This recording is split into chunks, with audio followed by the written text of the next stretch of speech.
बहादुर और चतुर दर्जी। एक छोटे से गांव में एक दर्जी रहता था। उसने अपने बेटे को भी दर्जी का काम सिखा दिया ताकि वह गांव में रहकर अपनी रोजी रोटी कमा सके। एक दिन सुबह सुबह दर्जी का लड़का अपनी दुकान में काम कर रहा था। तभी वहां एक मुरब्बा बेचने वाली आए और सड़क पर जोर जोर से आवाज लगाने लगी, मुरब्बा ले लो, बढ़िया ताजा मुरब्बा ले लो। दर्जी के लड़के ने जब वह आवाज सुनी तो याद आया कि उसने तो अभी तक सुबह का नाश्ता ही नहीं किया। जरूरी काम खत्म करने की वजह से उसे सुबह सुबह दुकान पर आना पड़ा था। उसे अपने थैले में रखी डबल रोटी की याद आई जो वह घर से चलते समय साथ लेकर आया था। उसने सोचा कि अब वह अपना नाश्ता ताज़ा और बढ़िया आंवले के मुरब्बे के साथ ही करेगा। मुरब्बा खाकर उसमें ताकत भी आएगी। इतना सोचकर उसने मुरब्बा बेचने वाली औरत को बुलाया। मुरब्बा बेचने वाली ने सोचा कि दर्जी का लड़का सुबह खूब सारा मुरब्बा खरीद लेगा, पर लड़के ने जब केवल 250 ग्राम मुरब्बा तौलने के लिए कहा तो उसे बहुत गुस्सा आया। मुरब्बा देकर और पैसे लेकर वह बड़बड़ाती हुई वहां से चल दी। दर्जी के लड़के ने मुरब्बा का एक आंवला निकालकर खा लिया और उसकी चाशनी डबल रोटी में लगा दी। खाने का सामान एक प्लेट में रखकर वह अपने काम में जुट गया। जब उसे अपने खाने का ध्यान आया तो उसने देखा कि उसकी सारी प्लेट पर ढेर सारी मक्खियां बैठी हैं।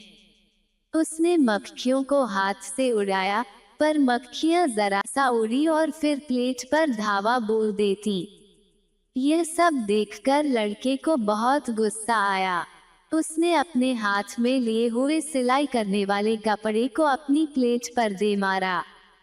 कुछ मक्खियां उड़ गई और कुछ उसके कपड़े की चोट से मर भी गई। दर्जी के लड़के ने जब मरी मक्खियों को गिना तो वे पूरी 7 मक्खियां थीं। वो अपनी बहादुरी पर बहुत खुश हुआ। उसने सोचा कि वह कितना बहादुर है, उसने एक ही बार में 7 को मार डाला। उसे अपनी बहादुरी का काम अपने गांव वालों को ही नहीं बल्कि पूरे संसार को बताना चाहिए। ऐसा सोचकर उसने झट से कपड़े की 2 पट्टियां बनाई और उन पर लिखा, एक ही बार में 7। एक पट्टी उसने अपने गले में डाल ली और दूसरी को अपने पेट पर बांध लिया तथा सिलाई का अपना काम छोड़कर अपनी दुकान में रखा पनीर का टुकड़ा लिया और छोटी चिड़िया जो पिंजरे में थी अपने हाथ में उठाए और दुकान बंद करके वह अपनी बहादुरी दिखाने के लिए अपने गांव से निकल पड़ा। वो अपनी बहादुरी पर इतना खुश था कि बहुत दूर तक पैदल चलने पर भी बिल्कुल नहीं थका। जंगल और खेत पार करने के बाद वह एक पहाड़ी से गुजर रहा था। वहीं पर उसे एक बहुत बड़े शरीर वाला आदमी बैठा हुआ दिखाई दिया। वो दर्जी तेजी से चलकर उस आदमी के पास पहुंचा और उसे अपनी कमर में बंधी तथा गले में लटकी पट्टी दिखाकर बोला, तू यह पट्टी पढ़ सकता है तो तुझे पता लग जाएगा कि मैं कौन हूँ। वो आदमी उस नगर का पहलवान था। जब उसने पढ़ा कि एक ही बार में 7, तो उसने सोचा कि उसने जरूर एक ही बार में 7 आदमी मार दिए होंगे, पर उसके शरीर को देखकर पहलवान को लड़के की बात पर विश्वास नहीं हुआ। पहलवान ने एक पत्थर उठाया और उसके 2 टुकड़े कर दिए, फिर उस लड़के के हाथ में एक पत्थर देकर उसके 2 टुकड़े करने के लिए कहा। लड़के ने बड़ी चतुराई से वह पत्थर अपनी जेब में रख लिया और चुपके से पनीर निकालकर उसके 2 टुकड़े कर दिए। अपने पत्थर का रंग बदला हुआ देखकर और उसके 2 टुकड़े देखकर पहलवान के दिल में उस लड़के के लिए थोड़ी इज्जत पैदा हो गई, पर अब वह एक बार फिर उस लड़के की बहादुरी को परखना चाहता था। उसने एक बड़ा सा पत्थर उठाया और बोला, देखना मैं इस पत्थर को कितना ऊंचा फेंकता हूँ। फिर मेरे बाद तुम भी एक पत्थर ऊपर की ओर फेंकना। फिर देखते हैं कि किसका पत्थर ज्यादा ऊपर जाता है। जिसका पत्थर ज्यादा ऊंचा जाएगा वही बहादुर माना जाएगा। इतना कहकर उस पहलवान ने एक बड़ा सा पत्थर ऊपर की ओर फेंका। पत्थर काफी ऊंचा गया पर फिर जमीन पर आ गिरा। दर्जी बोला, तुम देखना, मेरा पत्थर कभी वापस नीचे नहीं आएगा।